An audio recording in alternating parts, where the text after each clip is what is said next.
મિત્રો, આપણે ઇંગ્લિશમાં ગયા લેક્ચરમાં પ્રોઝ 1 ધ ગંગા જોયું હતું.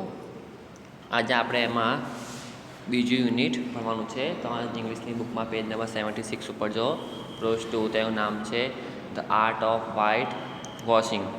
એનો મતલબ થાય કે ધોળવાની કળા. જે આપણે વ્હાઇટ ચૂનો કરીએ છીએ, ધોળવાનું કહીએ આપણે, એની અહીંયા આગળ વાત કરવામાં આવી છે. પહેલાં આપણે એના સ્પેલિંગો જોઈ લઈએ.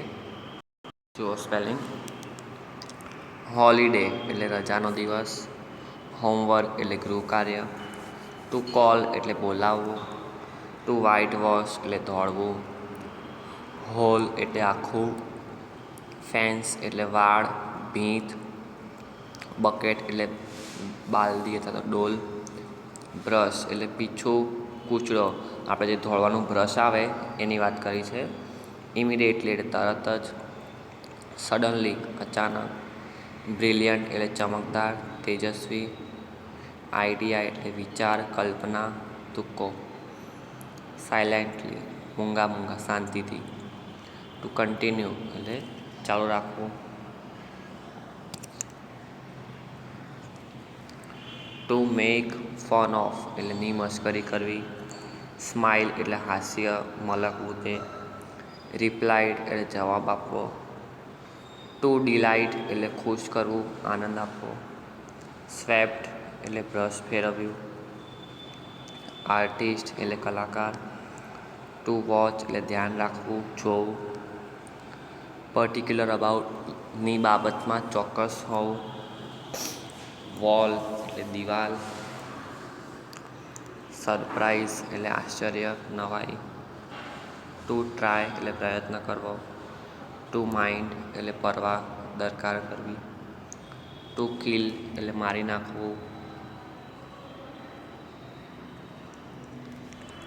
અલોન એટલે એકલો, હાફ એટલે અડધું, અફ્રેઇડ એટલે ડરેલું ભયભીત, હેપીલી એટલે ખુશીથી આનંદપૂર્વક, શેડ એટલે છાંયો, પાર્ટ એટલે ભાગ હિસ્સો, રાઇટલી એટલે સારી રીતે બરાબર, પુઅર એટલે ગરીબ, ટુ સ્વેટ એટલે પરસેવો થવો, ટુ અલાઉ એટલે રજા પરવાનગી આપવી, ટર્ન એટલે વારો, પેયર એટલે જોડ, માર્બલ એટલે લખોટી, ટુ અર્ન એટલે મેળવવું કમાવવું,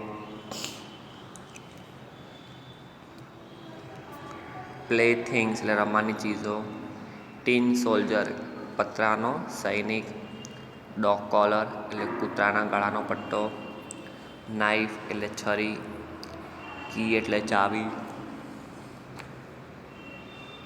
લોક એટલે તાળું, પ્રાઉડલી એટલે અભિમાનપૂર્વક અથવા તો ગર્વથી, ટુ ફિનિશ એટલે પૂરું કરવું, રિયલી એટલે ખરેખર વાસ્તવમાં, નાઇસલી એટલે સરસ રીતે, એક્સિલન્ટ એટલે અતિ સુંદર, અર્લી એટલે વહેલું અને બેસ્ટ એટલે ઉત્તમ અથવા તો શ્રેષ્ઠ. આ થયા આપણા સ્પેલિંગ. હવે આપણે પાઠ જોઈએ. હવે આપણે પાઠ. It was Saturday a holiday એટલે કે શનિવાર હતો તેથી રજા હતી. There was no school and no homework to do. નિશાળે જવાનું ન હતું કે કોઈ ગૃહ કાર્ય એટલે કે હોમવર્ક પણ હતું નહીં. Tom was very happy. Tom ખુશ હતો. But just then Aunt Polly called him and said. પણ ત્યાં જ આન્ટ પોલીએ તેને બોલાવ્યો અને કહ્યું, look here Tom, today you are not going out to play. Tom, આજે તારે બહાર જવાનું નથી. I want you to white wash this whole fence. હું ઈચ્છું છું કે તું આ આખી દિવાલને ચૂનો કરી નાખ એટલે કે ધોળી નાખ. Take this bucket of white wash and this brush. લે આ ડોલ અને આ brush. And set to work immediately. અને તાત્કાલિક કામે વળગી જા. Tom looked at the fence and then at the bucket. Tom વારાફરતી દિવાલ સામે અને ડોલ સામે જોયું. સચ a big fence and such a lot of white wash. આવડી મોટી દિવાલ અને આટલો બધો ચૂનો. ટોમ ફેલ્ટ વેરી સેડ, એટલે કે ટોમ દુઃખી થઈ ગયો. Suddenly a brilliant idea come to his mind. અચાનક તેને એક બુદ્ધિશાળી વિચાર આવ્યો. He took up his brush and started the work silently. અચાનક તેને એક બુદ્ધિશાળી વિચાર આવ્યો અને તેને શાંતિથી બ્રશ લઈને કામ શરૂ કરી દીધું. Soon he saw Ben coming that way. ત્યાં જ તેણે તેના મિત્ર બેનને તે રસ્તે આવતા જોયો. બેન એ છોકરાનું નામ છે, બરાબર. Ben had a nice red apple in his hand. બેનના હાથમાં સરસ મજાનું સફરજન હતું. Tom's mouth watered but he continued to white wash. ટોમના મોઢામાં પાણી આવી ગયું પણ તેણે ધોળવાનું ચાલુ રાખ્યું. બેન wanted to make fun of Tom. He walked up to him and sad. બેન ટોમની મસ્કરી કરવા ઈચ્છતો હતો, તેથી તે ટોમની પાસે ગયો અને કહ્યું, hello Tom, what is this? Work even on a holiday? એટલે કે કેમ છે ટોમ, આ બધું શું છે? રજાના દિવસે પણ કામ? વર્ક સેડ ટોમ, એટલે કે કામ? આશ્ચર્યથી કહે છે. What do you call work? તું કામ કોને કહે છે? Why is not that work? શું આ કામ નથી? આસ્કડ બેન વિથ અ સ્માઇલ, કે આ કામ નથી તો બીજું શું છે? આગળ. Tom return to his whitewashing and replied, well maybe it is not. એટલે કહે છે કે ટોમે તેનું કામ ચાલુ કર્યું અને કહ્યું, એ કામ હોય પણ ખરું અને ના પણ હોય, એવો જવાબ આપ્યો. All I know is that is delight Tom sure. એટલે કે હું તો એટલું જાણું છું કે એમાં ટોમ સ્વેરને મજા આવે છે. એનું આખું નામ ટોમ સ્વેર છે. એટલે કે આ કહે છે કે આ કામ ભલે હોય પણ એમાં ટોમ સ્વેરને મજા આવે છે. Tom carefully swept his brush like an artist. Tom એક કલાકારની જેમ એનું બ્રશ સાવધાનીથી આમ તેમ લગાવવા માંડ્યો. Then he stepped back and looked at the paint. પછી તે એક ડગલું પાછો પડ્યો અને પોતે ધોળેલું કામ તે નિરખવા લાગ્યો, એટલે કે જોવા લાગ્યો. He added a touch here and a touch there. તેણે એક પીછો અહીં માર્યો તો બીજો ત્યાં. બેન વોચડ ઓલ ધીસ. બેન આ બધું જોઈ રહ્યો હતો. He was getting more and more interested. એને આમાં વધારે ને વધારે રસ પડવા લાગ્યો. At last he said, Tom may I whitewashing a little. છેલ્લે તેને કહ્યું કે ટોમ, હું પણ થોડું ધોળવાનું કામ કરું? કહે છે, no he said, aunt Polly is very particular about this fence. એટલે કે ના, આન્ટ પોલી આ દિવાલ બાબતે વધુ પડતી ચીવટ રાખે છે. Everybody can not paint the wall the right way. એટલે કે દરેક જણ દિવાલને યોગ્ય રીતે ધોળી ના શકે. Is that so? આસ્કડ બેન ઇન સરપ્રાઇઝ. બેને આશ્ચર્યથી પૂછ્યું, ખરેખર એમ વાત છે? Tom, I will be very careful, please let me try just a little. બેન કહે છે કે ટોમ, હું ખૂબ જ ધ્યાન રાખીશ, મહેરબાની કરી મને થોડું ધોળવા દે ને. Ben, I don't mind, Tom said, looking to be very kind, but you don't know aunt Polly. એ કહે છે કે દયા કરતો હોય તે રીતે ટોમે કહ્યું, બેન, મને તો વાંધો નથી, પણ તું આન્ટ પોલીને ઓળખતો નથી. She will kill me. તે મને મારી નાખશે. She wants me and me alone to do it. તે આ કામ માત્ર હું જ કરું એવું ઈચ્છે છે. I will be careful Tom, please let me try, I will give you half my Apple. એટલે કહે છે કે ટોમ, હું બહુ જ ધ્યાન રાખીશ, મને થોડું ધોળવા દે ને, હું મારું અડધું સફરજન તને આપીશ. નો નો બેન, આઈ એમ અફ્રેડ, એટલે કે ના ના બેન, મને બહુ બીક લાગે છે. Tom, I will give you whole apple. Tom, હું તને આખું સફરજન આપી દઈશ. Tom gave Ben the brush and took his apple. ટોમે તરત જ તેને બ્રશ આપી દીધું અને સફરજન લઈ લીધું. Ben sat to work in his hot sun. સખત તડકામાં બેન કામે વળગ્યો.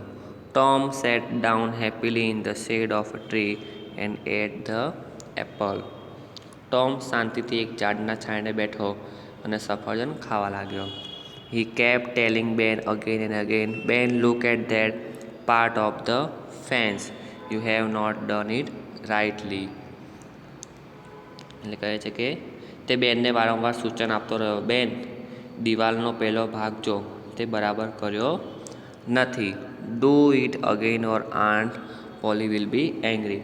તે બરાબર કર, નહીં તો આંટ પોલી ગુસ્સે થશે.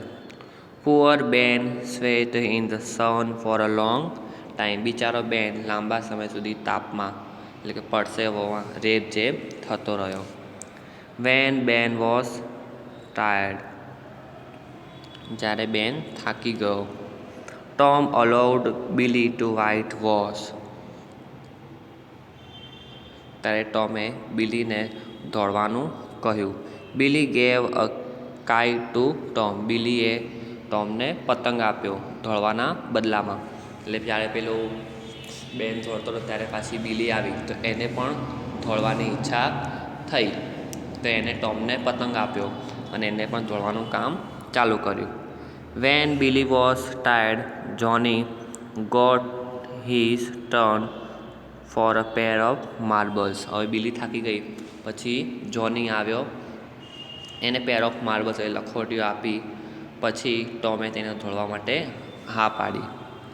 Thus every boy paid a price to get a chance to whitewash the fence. આવી રીતે જે લોકોએ વ્હાઇટ વોશ કરવું હતું, એટલે કે ધોળવાનું કામ કરવું હતું, એ બધાએ કંઈક ને કંઈક વસ્તુ આપવી પડી, એટલે એ લોકોએ કિંમત ચૂકવવી પડી. એટલે કે કામ મેં કરવાનું, ઉપરથી પૈસા આપવાના, એટલે વસ્તુ આપવાની. They come to laugh at Tom, but Tom made them work. તેઓ ટોમની મજાક કરવા આવ્યા હતા, પરંતુ ટોમે તેઓને કામે લગાડી દીધા. કેવો ચાલાક કહેવાય. By afternoon the white wash was over. એટલે કે સાંજ થતાં ધોળવાનું કામ પૂરું થઈ ગયું. They white washed the fence 3 times. તેઓએ દિવાલને 3 વખત ધોળી નાખી. Tom earned a number of playthings. ટોમને ઘણા બધા રમકડા મળ્યા. He got 12 marbles. તેને 12 લખોટી. અ ટીન સોલ્જર એટલે પતરાનો સૈનિક. અ ડોગ કોલર એટલે કૂતરાના ગળાનો પટ્ટો. The handle of knife. ચપ્પુનો એક હાથો. And a big key without a lock. અને એક મોટી ચાવી પણ તાળા વગરની. બરાબર. At last when the white wash was over, Tom proudly went inside the house and said, aunt Polly, may I go out to play now. છેવટે જ્યારે દોડવાનું કામ પૂરું થયું ત્યારે ટોમ ગર્વથી ઘરમાં ગયો અને કહ્યું, આન્ટ પોલી, હવે હું રમવા જઉં? How much white washing have you done? Aunt Polly કહે છે કે તે દોડવાનું કેટલું પતાવ્યું? All of it. I have finished the white wash. મેં બધું જ દોડવાનું પતાવી દીધું. What finished? Let me see. શું કહે છે, પૂરું થઈ ગયું? ચાલ મને જોવા દે. Aunt Polly went outside. Aunt Polly બહાર ગયા. She was really surprised. તે તો ખરેખર આશ્ચર્યમાં પડી ગયા. The hall fans was nicely white washed. આખી દિવાલ સુંદર રીતે ધોળાઈ ગઈ હતી. Well Tom, she said, you work is excellent. Now you can go and play. Come back home early.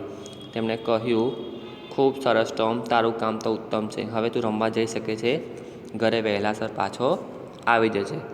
Aunt Polly took out the best apple from the basket and gave it to Tom. Aunt પોલીએ ટોપલીમાંથી સુંદર સફરજન કાઢીને ટોમને આપ્યું. બરાબર. આના પછી તમને ખબર પડે કે આપણું કામ બીજા પાસેથી સહેલાઈથી કેવી રીતે નીકળાવવું. જો એને પોતાનું કામ બી બતાવી દીધું અને કોઈને ખબર પણ ના પડી.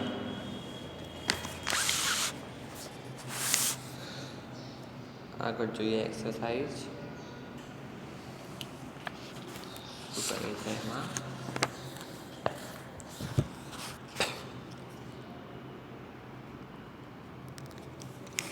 Underline the word with different meaning. જે જુદો પડતો શબ્દો હોય એની નીચે અંડરલાઇન કરવાનું કહે છે. પહેલું paint, touch, colour, white wash. તેમાં ટચ અલગ પડે છે. પ્રાઉડ, પર્ટિક્યુલર, કેરફુલ અને એટેન્ટિવ. તેમાં પ્રાઉડ અલગ પડે. ત્રીજું આઈડિયા, પ્લાન, ટ્રુ અને બ્રાઇટ. તો બ્રાઇટ અલગ પડે. ચોથું પ્રોપરલી, પ્રાઉડલી, રાઇટલી અને વેલ. તેમાં પ્રાઉડલી અલગ પડે. પાંચમું ટોય, બ્રશ, પ્લેઇંગ અને માર્બલ. તેમાં પ્લેઇંગ અલગ પડે. છઠ્ઠું નોટી, હેપી, ડિલાઇટેડ અને પ્લીઝડ. તેમાં નોટી અલગ પડે. આગળ fill in the blanks using the forms of the words grouping given below. Make fun of, step back, pay a price, get a chance, get the turn, set to work, come to my mind. બરાબર. પહેલું don't make a rush, everybody will get a turn to look through this telescope. એટલે કે બધા ઝઘડશો નહીં, બધાનો વારો આવશે ટેલિસ્કોપમાંથી જોવાનો. તો ટર્ન એટલે વારો. બીજું yesterday Minnie stepped on a banana skin and fell down but nobody made fun of her. એટલે ગઈકાલે મિની સ્ટેપ કેળાની છાલ પર પગાવાથી પડી ગઈ હતી. કોઈએ પણ તેનો મજાક કર્યો નહીં. તો made fun of her. Only 30 people are allowed to see the Qutub Minar at a time. We are 60, so some of us will get a chance on the second day. બીજા દિવસે તેમને ચાન્સ મળશે. ચોથું The king built a place. રાજાએ મહેલ બંધાવ્યો. 1000 men were set to work by him. તેને કામ કરવા માટે રાખ્યા હતા. કેટલા? 1000, 1000.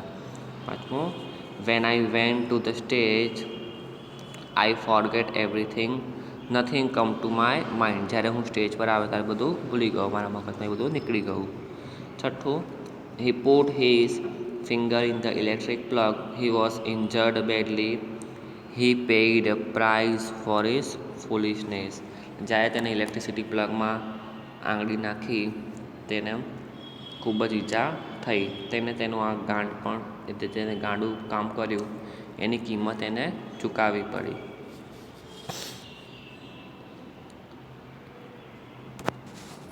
Answer the questions. Who was Polly? What work did she give Tom? Aunt Polly કોણ હતા? તેણે ટોમને શું કામ આપ્યું હતું? તો Polly was Tom's aunt. Polly એ ટોમની આંટી હતી. She asked Tom to whitewash the fence.